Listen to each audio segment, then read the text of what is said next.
to From Age to Age, an oral history podcast series about the parish history and hopes for the future from the Church of St. Francis Xavier in New York City.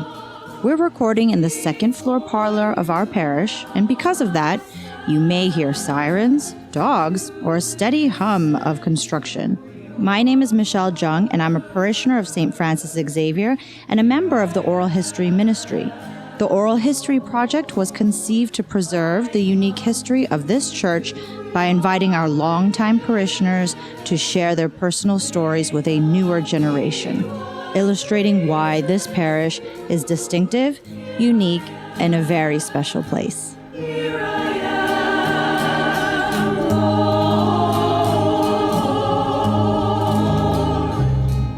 I'm here with Joan and Maria this morning in the parlor room at St. Francis Xavier, and it's been a while since we've seen each other, so it's really nice to be here with you today. Good to see you. Yeah, it's great to see both of you. This is the first time that we're doing these conversations for the Oral History Project. What was your reaction when we reached out to you? Well, I thought it was wonderful doing an oral history, really. And, since we've been around for such a long time, okay, it's all right with me, right? Yes, of course.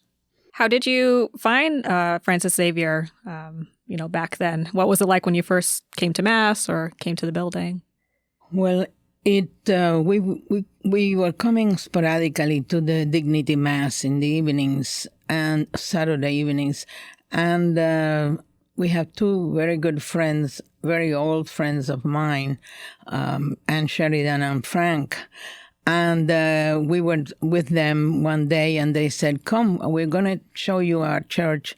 I think you're going to like this church. I think you're going to be very happy to come here like we are. An introduction from friends. Yeah. That was before the restoration, right? What did it look like in here? Before the restoration. When was it? 1994? Around 93, 94. We really don't remember the exact day. Mm-hmm. I remember the evening we came. We came on Christmas Eve. Let's try it, kind of thing. So we went, and Honora Nicholson was her name? Yes. We were coming in, and she said, and we were looking, it was very crowded. And she said, no, come up front. So we were actually right opposite the altar, and I hadn't been opposite an altar in a long time. So I said, this is, it was very nice. Mm-hmm. But as the Mass went on, the three of us were there, and I remember crying, because I hadn't been welcomed in a long time. That's the other thing. It wasn't an official welcoming, but it was a very spontaneous kind of thing. Mm. Do you remember, Maria? Yes, Honora was a very spontaneous person and very welcoming and very loved here at Xavier at that time. When was the last time that you were in a church or at Christmas Eve Mass? Oh, gosh. I don't remember. Do you? Well, we used to go sometimes, like we have gone at St. Vincent's Church up in the east side, sometimes for Christmas with my brother. We always kept in touch with the church somehow. We belonged to other lesbian groups, and they were all Catholic usually. Mm-hmm. And we had some prayer meetings, but we actually wanted to really come back and to be part of the church. That's the way I feel about it. Right? Yes. Yeah, it makes a real difference to feel that welcome and to feel that welcome from people who become friends and community members. What got you to stay at Xavier? You had that initial welcome, but you're still here now, so something got you to stick around. Yeah. Well, we joined at that time the gay and lesbian group, and Joan became. She got involved with the lay spirits for 17 hard months for me. And, we also found some community. We found people that were very like us, similar to us in different way, in a lot of ways, in spiritually and every other way. And we found a lot of commonality. We found community. Yes, that was the important part. Mm-hmm. We belonged. We began gradually to belong. Mm-hmm. Mm-hmm. And I did join Lay Spirits, but that was in 1997. It was 18 months. It was a program then. Wow. It's not that long now. Mm-hmm.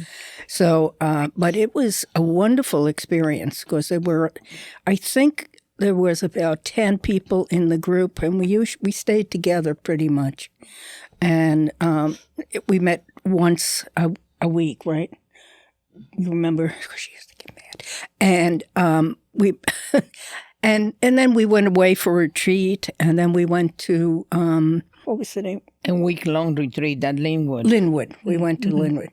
The experience was wonderful because at Linwood, I met Ned Coughlin, who later became the pastor here. And who was your spiritual director at that retreat that you had for a week, a silent retreat. Right. And that was a wonderful experience. He was such a wonderful man. He was such a wonderful priest. And very, very easy. The spirituality that he had was... don't worry. God loves you. What are you worried about?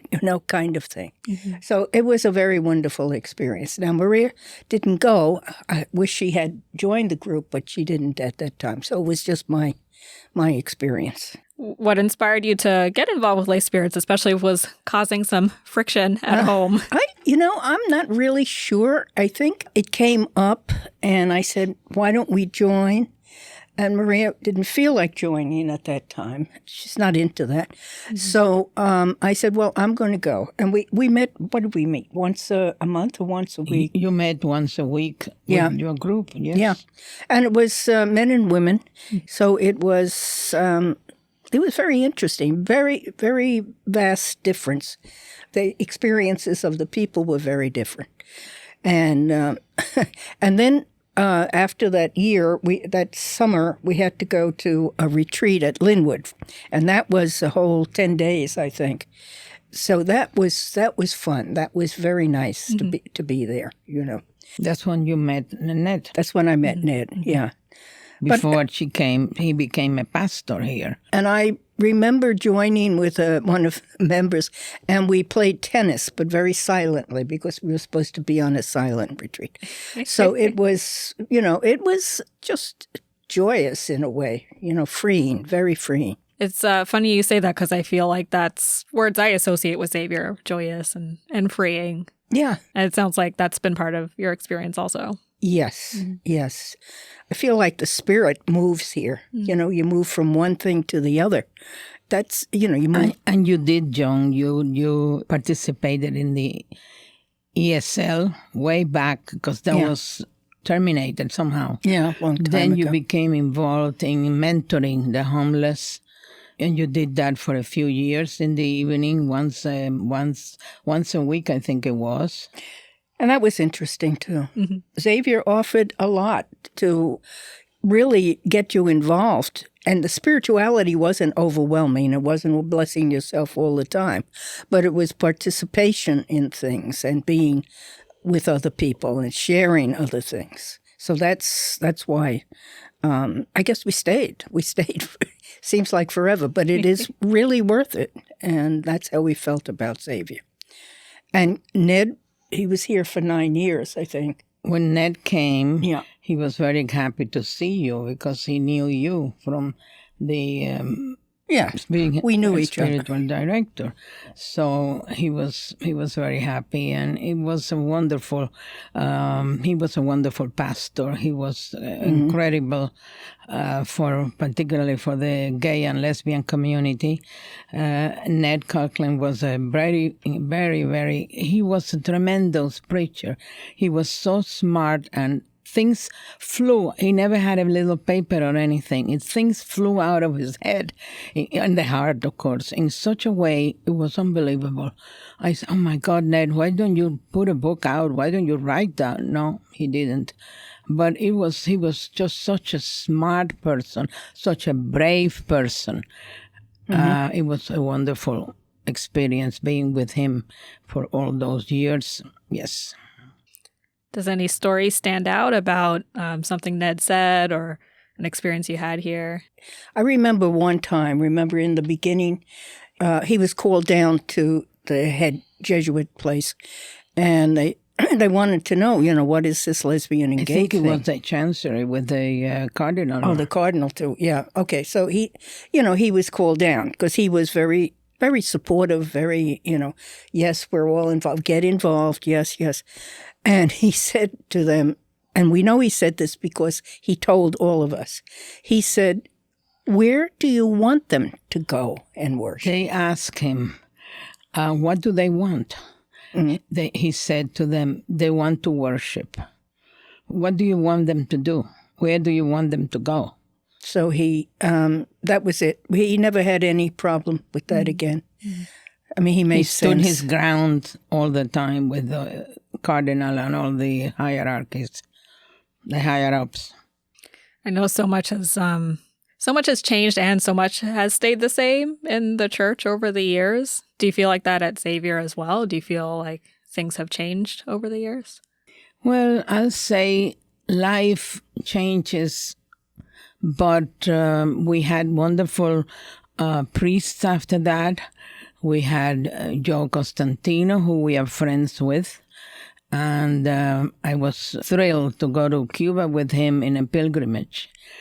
And we had Joan and Maria, who was another friend. They are both cherished by us. And we have a little trouble on and off with the banner and going to the march and don't march with the banner and the whole thing. And, and there was a time when we, as inspiration from Paula, a cutie, we marched with the banner in reverse, and that was a hit. Yeah, that was a hit. What was the objection to the banner? The objection was that the Father Constantino had received a note from the cardinal, then bishop, I guess, Dolan, saying that he didn't want to have the name of the church out in the march. That was the objection. So he was very concerned, very upset about it, and we had meetings upon meetings. And anyway, we did that. Mm-hmm. And it was a good thing. We did it very well. We marched, but with it backwards. They said the microphones at the march said, "There is Xavier. They cannot say their name, but I do say their name. St. Francis Xavier." Yeah, it's been a long time that Xavier has had a presence in the march, the Pride March. Maybe back into the 90s. Do you think? Do you remember the first one? The first one? Yeah. Oh, I guess the first one was when Ned was here. I don't know. I don't remember either. It was funny. That's one thing I remember. When we marched, we didn't always march the same route, but we came down St. Christopher Street, around Christopher Street. Yeah, and the kids, how, "Here come the nuns." And, poor nuns, I guess but they weren't nuns. They were us. But it was us with gray hair, etc. Well, we didn't have gray hair then. So it was it was funny. Here come the nuns. But anyway. But we had this kind of discrepancies with Father Joe Constantino, but we love him anyway. He's our friend. And so is Father Joe Marina, who also had a little problem at the beginning. He said, "But I don't like these other people and this and that. And what do they have to do this? What do they have to do that?" So some of the men explained to him that situations and about that we would not discriminate anyone, no matter what, at the arch. Mm-hmm. And so Father Marina understood. And we continue marching. And way back with Father Ned Coughlin, there were a few priests who marched with us, including himself. Mm. They joined us right here at the corner here in the Fifth Avenue. Maria, I know you just mentioned earlier as well that you went on pilgrimage to Cuba with Joe Constantino. I don't know if you wanted to share why that was so meaningful for you. Well, I was born in Cuba quite a long time ago, And Father Constantino told me he was going to Cuba when he was in a sabbatical year. And I said, wow, where? He said, well, there is a person, Angie Cruz, who is going to take a pilgrimage. So I said to Joan, I think we're going to go. I decided not to visit my house, not to visit familiar things. I didn't want to have a lot of pain, but it was a pilgrimage, and I did. Some of my relatives came to see me at the hotel, and it was a great thing to have done. Oh, that really sounds like a blessing. Yeah, to be able to do that. It was very interesting too, particularly for me. But it was a mixed bag for Maria. You know, it was both nice and sad too. That's making me think of as well. Both of you are Catholic, but kind of coming from different backgrounds as well. Like, how has it been like sharing that over the years, Cuban, Irish, learning about each other? Well, I learned, I even took classes in Spanish. I felt obligated to do that, but of course her family was Spanish speaking. And I felt, well, if I'm going to fit in here, I mean, I didn't know, but I said, yeah, I'll take it. So what was that program at the diocese? I taught at a program that the dioceses had for priests and sisters and social workers. And I taught in that program for 10 years, and so did my brother. And this is where I met Frank Sheridan, who had been a brother, who was a brother then, and who was a nun. And I became very close friends of theirs. And throughout the years, Frank is deceased, but Anne is still our friend, and we keep in touch with her. But we also have to mention that Joan participated in a lot of other activities at the church. Joan. I did, yes. Yes. She has been a Eucharistic minister. I taught ESL. What else did I do? She was part of she was in the council, in the parish council also. When we were having the discussion about the banner, she was a member of the parish council, and it wasn't a great situation for her, actually. Yeah. So I didn't stay long I actually left the council, but that was all right. Because of that, you left the council. Yeah. But because there was Anyway, what else? I just found that there was a place to. I was a teacher, school psychologist, and all the programs fitted into what was my life. I did that mentoring program with the men and some women, and that was an interesting program. I learned a lot about their lives. It added to mine as well as I hope helped them. But it was a support. It was a support group. Does any story stand out from that time, or anything particular you remember? Well, there was a woman. I encouraged her, to come, and she came to Mass, which was a big, big thing. And she couldn't believe it. She was surrounded, and they had those banners. They marched with the banners up in the church. So she was so thrilled. She was so happy. She said, "Oh, this is wonderful. This is a wonderful experience." Now, I don't know what happened to that lady, whether she ever, came back. But she was, she was really impressed with Xavier, and she loved the idea that we invited her, that she was welcome in the church.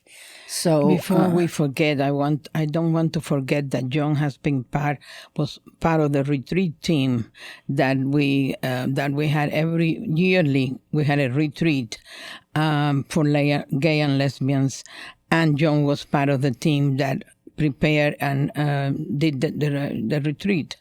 So I worked. Ned we started. Well, it was going on before, but it was with the women too.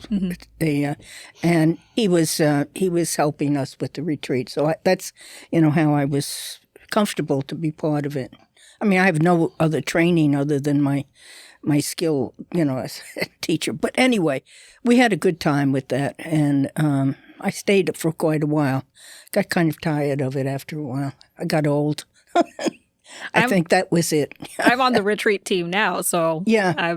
I guess I took up your spot. What was it like to start organizing it? What was your experience? Well, the men actually had a retreat, I think. So when the women came together, it was, a little bit of a struggle. But that wasn't too bad. We went to a Sopus. Yes. It was the Redemptorist Seminary. Yeah. I forgot the name exactly. St. Alphonse. St. Alphonsus, yes. And it was a beautiful place to be. But it was really a seminary. So it was rather school-like. But anyway, we had very good retreats there. And then we moved to Linwood, and it was very homey. After a while, we integrated the team. So... And then we are having, in the last couple of years, because of COVID, we're having virtual retreats, so we never stopped that. And they are wonderful. They are prepared. We used to have every now and then a priest that kind of leading the group, and also nuns have been and other people. But then other times there was only the team, and right now it's only the team, the lay people who are the ones that put all of it together and do a wonderful job. I know it's the pandemic now, so we have been doing all these virtual things. But before, what was your typical Sunday at Xavier? Well, we came to church all the time at 11:30. Then we went to eat breakfast with our closest friends, and right now our closest friends are all men and women, people from Xavier.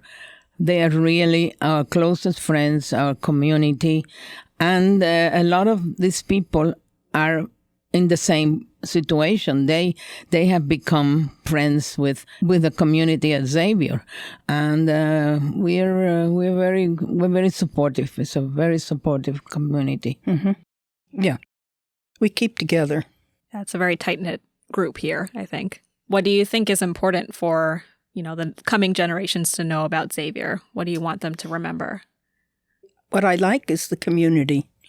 What was wonderful is that straight and gay and lesbian can be here and participate in different things, but we are... everybody is friendly. I really have not seen anybody running from us because we happen to be lesbians. And we work together with other people, straight and gay. And that's what I think the church is supposed to be. I don't think it's meant to be different parts, And we had a feeling. It was, I think it helps that the priests that were here, Ned particularly, was welcome. Everybody was welcome. And that caught on. And even, all the rest of them too. But I think it's that we can work side by side and have the same purpose. And I think that's what makes Xavier very great. And it's also a place where people feel they can contribute to the world in general, causes, important causes, and as even climate. There is somebody here, Nancy, who is very much involved in those kinds of things. And, so there are all kinds of causes and all kinds of, justice groups and all kinds of people that we help and that feel included. Very many missions and very many purposes. Thank you so much. It was really great to just... hear more about your experiences. And, I think some stories I already knew, but great to get it more deeply. I really appreciate your time contributing to Xavier and also talking with you today. Joan and I have been together for 51 years now. Wow. And we love each other more and more every day. Okay, last question then. Advice for being together for 51 years. Create common interests that you can participate together, such as us with art and reading. We love to read together, participating in theater, participating in interesting things. That's my advice. She's right. That's it. Wonderful. Thank you so much. You're welcome. Thank you very much. Thank you very much for this opportunity. Here I am, Lord.